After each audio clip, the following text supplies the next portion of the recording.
Greetings, YouTube. I'm going to link to an article on the Big Blue metafilter, and it has a link to a graphic. And the graphic depicts figures, human figures. And each of these images shows the number of people that were involved as targets in a mass shooting.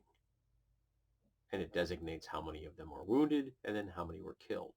This is only counting shootings that had more than 3 victims, but it counts all of them since 2014. From the latest shooting at the time of the article was printed all the way back to 2014. And it's a vertical. So you just look at the image and you hit your arrow and you just sit there and you watch group after group after group scroll past you. Hundreds and then thousands of people wounded or killed in mass shootings in America. I encourage you, so long as you are able to stomach the concept, to go look at that graphic. It's powerful, disturbing, and you'd think it'd be the kind of thing that it would change the way some people think about firearm ownership in America.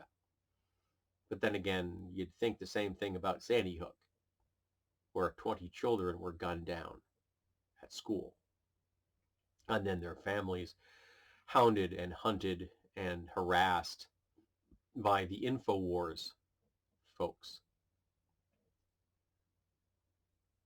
But no changes came out of Sandy Hook. No changes came out of any of these shootings. It's unlikely that changes are going to happen anytime in the near future, or frankly in the long term. I believe that we should need radical gun control in America. And I am actually a supporter of the Second Amendment. But I think we need to do away with semi-automatic firearms, period. And I choose those words very carefully. I don't say assault weapon. That's just a vague scare term. It's as vague and meaningless as when the Republican Party uses the phrase critical race theory. It means whatever they want it to mean. Now, I'm very specific. When I say semi-automatic firearms, that's exactly what I mean.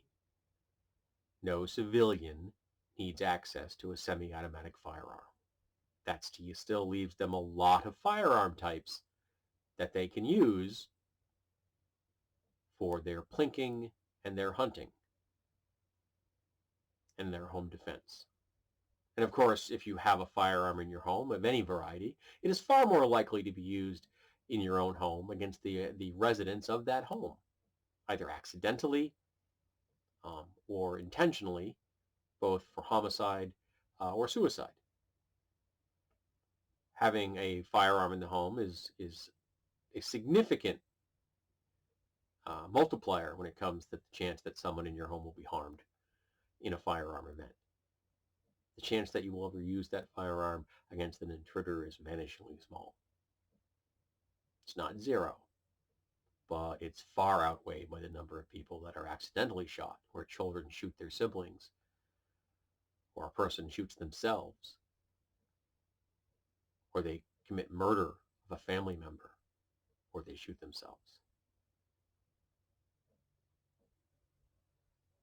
Firearm ownership has a heavy cost,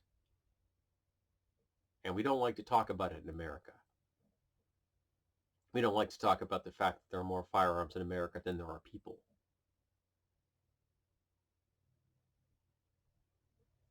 But go look at that graphic. Let it scroll past you. Look at how many figures are in there that are dead. Mass shooting after mass shooting after mass shooting. Oh, and yes, I'll nip this in the bud before it goes any further. If anyone would like to bring up black on black crime, you can fuck right off.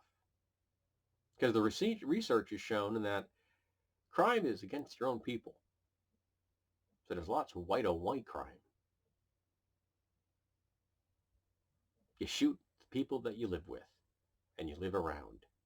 White people live in white communities. Black people live in black communities.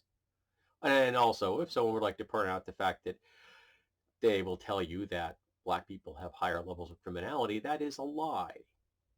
Black people do not have higher levels of criminality. They have higher levels of being targeted by the criminal system. That's different. If 10% of white people commit crimes, it's the same percentage in black communities. I don't know what the percentage is. I just pulled that number out of the air. It's just that black people are far more likely to be arrested, charged, and found guilty. Black people are targeted all the time, far higher percentages, multiple times as often as white people are, just because they're black. Because the entire legal system, entire law enforcement system from the ground up is racist. And so it skews the data. And that skewed data then supports the racists to then push laws that are even more egregiously targeting minority groups. And they do this intentionally, but the white Americans just see it as an artifact of the whole process. They don't do the research.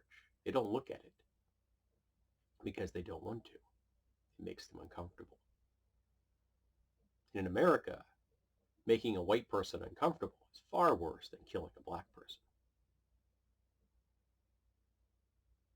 But go look at the mass shooting stats. Go look at all those images, all those human figures that were the targets of someone with a firearm, very likely a semi-automatic firearm.